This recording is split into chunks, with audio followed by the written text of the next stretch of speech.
بسم اللہ الرحمن الرحیم۔ السلام علیکم خواتین و حضرات۔ حضور نبی کریم صلی اللہ علیہ وآلہ وسلم کے معمولات پر کل ہم نے صبح اٹھنے سے لے کر دوپہر تک کے تمام معمولات حدیث مبارک کی روشنی میں بیان کیے تھے۔ آج انشاءاللہ اسی سلسلے کو آگے بڑھائیں گے۔ قیلولہ سے لے کر رات سونے تک کے معمولات بیان کریں گے۔ لائک کر کے پسندیدگی کا اظہار کریں، چینل کو سبسکرائب کریں اور بیل آئیکن کے بٹن کو لازمی دبا دیں تاکہ نئے آنے والی ویڈیو آپ تک پہنچتی رہے۔ اگر آپ نے کل والی ہماری ویڈیو نہیں دیکھی تو اس کو لازمی دیکھیں کیونکہ معلومات ایک ترتیب کے ساتھ چل سکے۔ قیلولہ نبی کریم صلی اللہ علیہ وآلہ وسلم دوپہر کے وقت آرام فرماتے تھے، جسے قیلولہ کہا جاتا ہے۔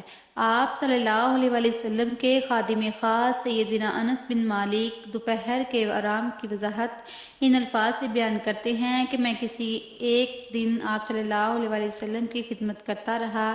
جب میں نے دیکھا کہ میں آپ صلی اللہ علیہ وآلہ وسلم کی خدمت سے فارغ ہو چکا ہوں، میں نے دل میں کہا آپ صلی اللہ علیہ وآلہ وسلم قیلولہ فرما لے۔ چنانچہ میں وہاں سے چلا آیا اور راستے میں کچھ بچے کھیل رہے تھے، میں وہاں رک گیا اور ان کا کھیل دیکھنے لگا۔ اتنے میں آپ صلی اللہ علیہ وآلہ وسلم ان بچوں کے پاس پہنچ کے انہیں سلام کیا، پھر مجھے بلایا اور مجھے کسی کام سے بھیج دیا۔ اس روایت میں قیلولہ سے متعلق کچھ باتیں واضح ہوتی ہیں کہ نبی کریم صلی اللہ علیہ وآلہ وسلم دوپہر کے وقت قیلولہ فرمایا کرتے تھے۔ قیلولہ گھنٹوں آرام کرنے کا نام نہیں ہے بلکہ چند منٹوں کے آرام کا نام ہے، جسے ہم سستانہ یا تعبیر کرنا بھی کہہ سکتے ہیں۔ سیدنا انس بن مالک فرماتے ہیں کہ آپ صلی اللہ علیہ وآلہ وسلم نے مجھے کسی کام سے بھیجا اور خود درخت کے سائے میں تشریف فرما ہو گئے۔ اس روایت میں قیلولہ کی وضاحت ملتی ہے اور اس طرح آپ صلی اللہ علیہ وآلہ وسلم کا سائے میں تشریف فرما ہونا یہ وقت یا تو 11 بجے دوپہر یا 2 سے 3 بجے کا ہو سکتا ہے، اور اس حدیث سے واضح ہوتا ہے کہ یہ گرمیوں کی ایک دوپہر تھی۔ دراصل قیلولہ دوپہر کے وقت کسی بھی وقت آرام کرنے کا نام ہے۔ آپ صلی اللہ علیہ وآلہ وسلم کو دوپہر کے کسی بھی اوقات میں وقت میسر آتا تو آپ قیلولہ فرما لیا کرتے۔ اسی طرح ایک اور حدیث ہے، سیدنا ابن عمر روایت کرتے ہیں کہ آپ صلی اللہ علیہ وآلہ وسلم جمعے کے بعد مسجد میں نماز نہیں پڑھتے تھے بلکہ گھر واپس جا کر 2 رکعت پڑھتے تھے۔ حافظ ابن حجر اس حدیث کا حوالہ دے کر رقم دراز کرتے ہیں کہ بے شک آپ صلی اللہ علیہ وآلہ وسلم جمعہ جلدی ادا کرتے تھے، اس کے بعد قیلولہ کے لیے جاتے تھے، لیکن نماز ظہر کا معاملہ اس کے برعکس تھا۔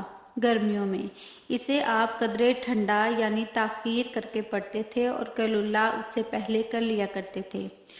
آپ صلی اللہ علیہ وآلہ وسلم کے قیلولے کا دورانیہ کے بعد ہم آپ کو یہ بتائیں گے کہ آپ قیلولہ کہاں فرماتے تھے۔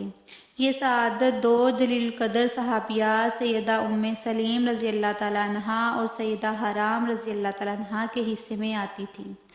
ام سلیم سیدنا انس بن مالک کی والدہ تھی اور آپ صلی اللہ علیہ وآلہ وسلم کی رضائی خالہ تھی، اور سیدہ حرام سیدہ ام سلیم کی بہن تھی، یہ بھی آپ صلی اللہ علیہ وسلم کی رضائی خالہ تھی، اس لیے آپ صلی اللہ علیہ وسلم ان کے محرم بھی لگے، ان کے ہاں قیلولہ فرما لیا کرتے تھے۔ اسی طرح نبی کریم صلی اللہ علیہ وسلم جب ہجرت کر کے مدینہ پہنچے تو تب بھی آپ صلی اللہ علیہ وسلم نے سیدنا ابو ایوب انصاری سے کہا جائیں اور ہمارے دوپہر کے آرام کے لیے کچھ بندوبست کر لیں۔ الغرض آپ سفر و حضر میں قیلولہ فرماتے تھے اور امت کو بھی ان الفاظ سے تلقین فرمائی، کیلو فإن الشیاطین لا تکیلو، قیلولہ دوپہر کا آرام کیا کرو، بے شک شیطان قیلولہ نہیں کرتے۔ دراصل قیلولہ سے انسان ایک دم تازہ ہو جاتا ہے اور رات تک بقیہ کام اچھے سے سر انجام دے سکتا ہے، حتیٰ کہ صبح سویرے اٹھنے تک بھی قیلولہ معاون ثابت ہوتا ہے۔ دوپہر کا کھانا، سیدنا سہل بن سعد کہتے ہیں کہ ہم جمعے کے روز پہلے پہر کا کھانا اور قیلولہ جمعہ کے بعد ہی کرتے تھے۔ جمعہ بروقت اور مختصر ہوتا تھا، اس لیے جمعے کو صبح کا کھانا جمعے کے بعد کر لیتے تھے۔ پہلے پہر کے کھانے کے متعلق ایک روایت بھی ہے کہ ایک دن نبی کریم صلی اللہ علیہ وآلہ وسلم سیدہ عائشہ کے ہاں آئے، چولہے پر ہنڈیاں ابل رہی تھیں۔ آپ صلی اللہ علیہ وآلہ وسلم نے صبح کا ناشتہ منگوایا تو آپ صلی اللہ علیہ وسلم کی خدمت میں روٹیاں اور پہلے سے موجود گھر کا سالن پیش کیا گیا۔ آپ صلی اللہ علیہ وآلہ وسلم نے فرمایا، عالم آرا لحمن، میں نے گوشت پکتا نہیں دیکھا تھا۔ گھر والوں نے عرض کیا، اللہ کے رسول، بات تو اسی طرح سے ہے، مگر وہ گوشت بریرہ رضی اللہ تعالیٰ عنہا کو بطور صدقہ دیا گیا تھا، تو انہوں نے ہمیں ہدیہ کر دیا ہے۔ آپ صلی اللہ علیہ وآلہ وسلم نے فرمایا، ہوا صدقات علیہ و ہدیات لنا، وہ گوشت اس کے لیے صدقہ تھا جبکہ ہمارے لیے ہدیہ ہے۔ نماز عصر، اس کے بعد عصر کا وقت ہوتا، نماز عصر کے پہلے 4 رکعات کی ترغیب بھی دی ہے۔ دعائے نبوی ہے، اللہ اس شخص پر رحم فرمائے جو عصر کے 4 رکعات پڑھتے ہیں۔ نبی کریم صلی اللہ علیہ وآلہ وسلم خود بھی یہ نوافل، جنہیں ہم سنت غیر مؤکدہ کہتے ہیں، پڑھتے تھے، پھر عصر کی نماز پڑھاتے۔ عصر کی نماز کی پہلی 2 رکعتیں ظہر کے آخری 2 رکعتوں کے برابر ہوتی اور آخری 2 رکعتیں اس سے چھوٹی ہوتی۔ ہماری تحقیق کے مطابق نماز عصر کا دورانیہ 8 سے 9 منٹ کا ہوتا تھا۔ صحابہ کرام اجمعین کو کسی ضابطے کی نصیحت کرنی ہوتی یا کوئی بات آشنا کرنی ہوتی تو عموماً عصر کے بعد فرماتے تھے۔ اس کی ایک دلیل یہ بھی ہے کہ سیدنا ابو سعد خدری کہتے ہیں کہ ایک دن آپ صلی اللہ علیہ وآلہ وسلم نے عصر کی نماز پڑھائی، پھر خطبہ دینے کے لیے کھڑے ہوئے اور قیامت تک وقوع پذیر ہونے والے معمولات کا ذکر کیا۔ گھریلو زندگی، بعض اوقات آپ صلی اللہ علیہ وآلہ وسلم عصر کے بعد کے لمحات کو گھریلو نجی زندگی کے طور پر گزارتے تھے۔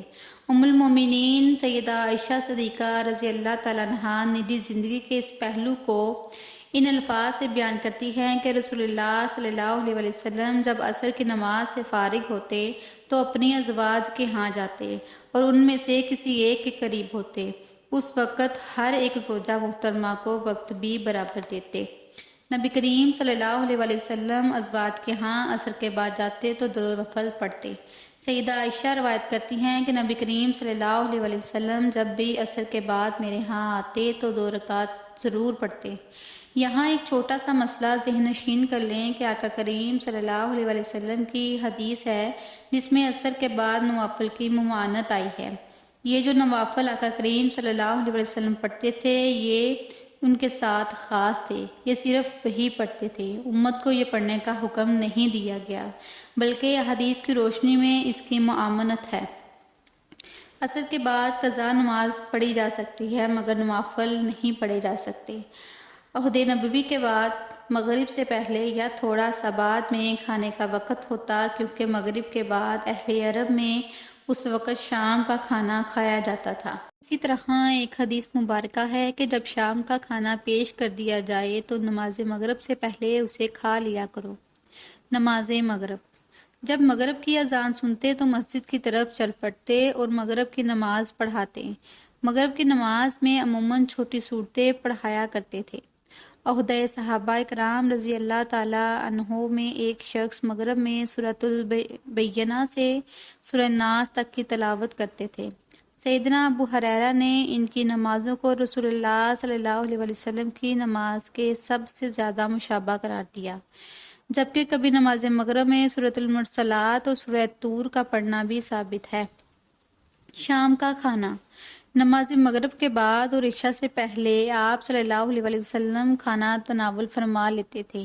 اس کی ایک دلیل عمومی رواج کی ہے کہ تمام لوگ مغرب سے پہلے ہی کھانا کھایا کرتے تھے۔ اس کے ساتھ ایک خاص دلیل بھی ہے کہ بے شک ابوبکر صدیق رضی اللہ تعالی عنہ نے نبی کریم صلی اللہ علیہ وسلم کے ہاں سے شام کا کھانا کھایا، پھر عشاء کی نماز تک وہیں ہی رہے۔ اس طرح آپ صلی اللہ علیہ وآلہ وسلم عشاء سے قبل سونے کو ناپسند کرتے تھے۔ نماز عشاء، عشاء کی نماز میں آپ صلی اللہ علیہ وآلہ وسلم نے سید نماز کو والشمس اور واللیل اور سورۃ الاعلیٰ جیسی صورتیں پڑھنے کا کہا تھا۔ اس سے واضح ہوتا ہے کہ نبی کریم صلی اللہ علیہ وآلہ وسلم عشاء میں اس جیسی ہی صورتیں پڑھایا کرتے تھے یا اس سے بھی چھوٹی۔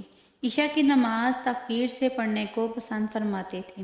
سیدہ عائشہ رضی اللہ تعالیٰ عنہا بیان کرتی ہیں کہ رسول اللہ صلی اللہ علیہ وآلہ وسلم عشاء کی نماز پڑھاتے، پھر اپنے گھر والوں جن کے پاس قیام کی نوبت ہوتی کے پاس آتے، پھر 4 رکعت پڑھتے، پھر بستر کی طرف جاتے اور سونے کے اذکار کر کے سو جاتے۔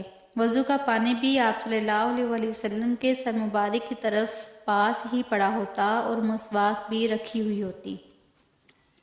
نبی کریم صلی اللہ علیہ وسلم عشاء کے بعد باتیں کرنے کو ناپسند کرتے تھے۔ رسول اللہ صلی اللہ علیہ وسلم تمام اوقات میں اللہ تعالیٰ کا ذکر کیا کرتے تھے۔ یہ تھا آپ صلی اللہ علیہ وسلم کے شب و روز کا ایک مختصر سا خاکہ۔ اس طرح کی مزید آپ صلی اللہ علیہ وسلم کی حیات طیبہ کے بارے میں تحقیق جاری ہے اور وقت کے ساتھ اس میں وسعت بھی آتی رہے گی۔ ہم آپ سے یہ امید کرتے ہیں کہ ویڈیو کو زیادہ سے زیادہ شیئر کریں۔ جزاک اللہ۔